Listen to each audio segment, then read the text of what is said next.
J'avais passé le Taj Mahal il y a maintenant 2 ans, donc 1 an avant d'être on va dire sur le marché des concours, pour tout simplement m'entraîner et voir aussi un peu à quoi ça ressemblait.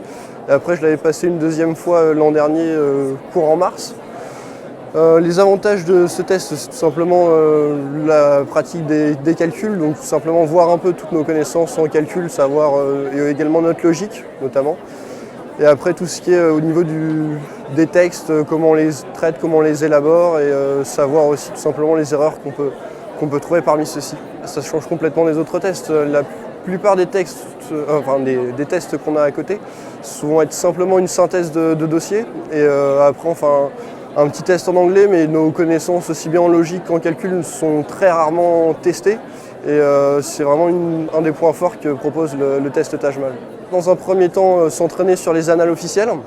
Et sinon après, désormais le test Taj Mahal, je peux se passer 2 fois par an.